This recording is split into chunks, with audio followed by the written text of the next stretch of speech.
Well, hello and welcome to Mr. Paul's Pantry. I'm Mr. Paul. If you're new here, a very warm welcome, and if you're a returning visitor, then it's nice to see you back again. Now, there's lots of things I used to make in the bakery for years and years and years that I've never made since I retired, and this is one of them. But I have had a few requests for them, and they are macaroon biscuits. Here they are.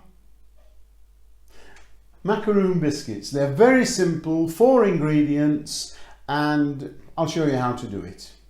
But before we do that, I want to give a shout out to some of my very, very generous donators, both on PayPal and on Patreon. They are new ones this last week are Richard Watts, Shirley Mayfield, Harry Gear, Marlene Sennett and Liz Downley. Thank you guys, I really appreciate it, and the donations that you give to me are all going back into making videos, ingredients, equipment and things like that. Thanks very much. Okay, let's get on with the ingredients for the macaroon biscuits.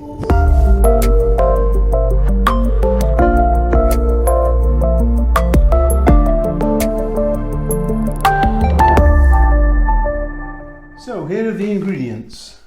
We have to start with 240 grams of sugar. I'm using granulated sugar. We've got 120 grams of ground almonds. I've got 22 grams of semolina. Now you can use semolina or you can use ground rice. It doesn't make any difference. And here I've got 75 grams of egg whites. 75 grams of egg whites. And a few whole almonds there just to decorate the top with of each one. So we're going to add the ingredients, first of all, the almonds, the sugar, and either ground rice or semolina, as I explained. And if you've got a mixer like this, you really do need to use this in a mixer. It's very difficult to do by hand. Depending what kind of mixer you've got, you may want to use a beater like this, or what I have with my machine is a beater like this. It's called a creamer actually, and it's got flexible fins on the side, which means it scrapes the bowl as it goes, because as most of you know, most of you who have a stand mixer will know, it's necessary to keep scraping down the ingredients in them, which is a bit of a nuisance. But this little additive to my Kenwood mixer is a wonderful little thing. It scrapes the bowl as it goes. First of all, we'll just give it a little turn, just to mix the few ingredients. And now we're going to add the egg white. We're going to mix it on a slow speed for about 30 seconds, just to distribute the egg white amongst the dry ingredients. Now we're going to turn it to speed 1, and I'm going to leave that now for about 5 minutes.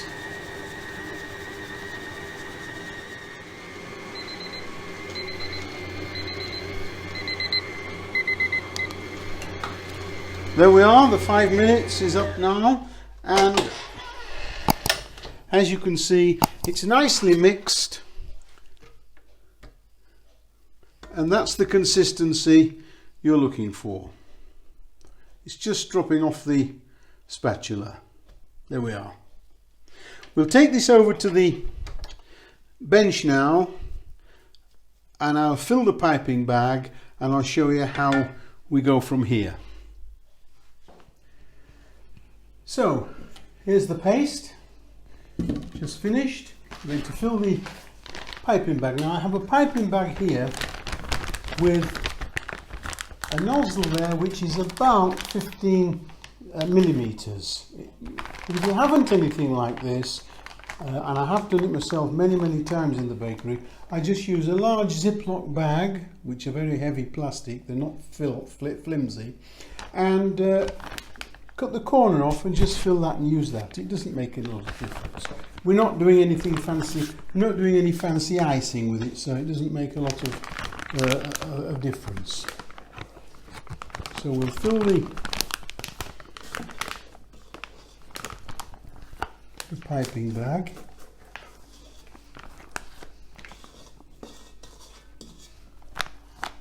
There we are.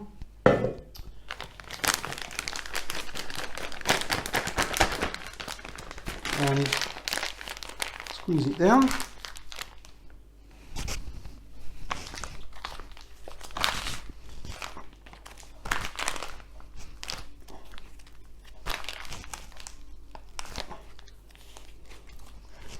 And the next thing we need is a baking tray.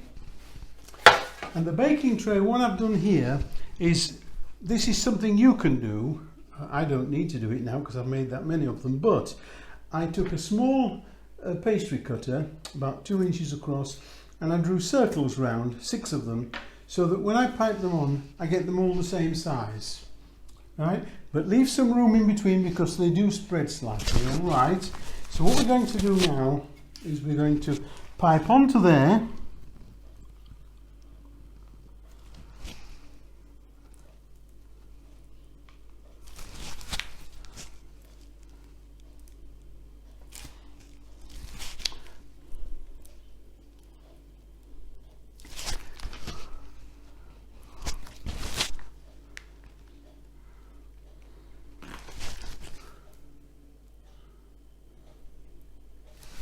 Always pull up as you're piping. There's a little bit more on that one. And now we'll just sprinkle a little sugar on there.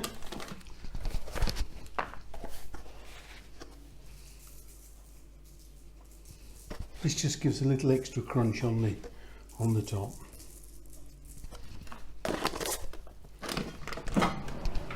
And we'll put one of our almonds on the top of each one. Push them down a little bit. There we are. Now these are going to go into the oven at 170 for about 20 minutes. They may not take as long as that depending on your oven, okay?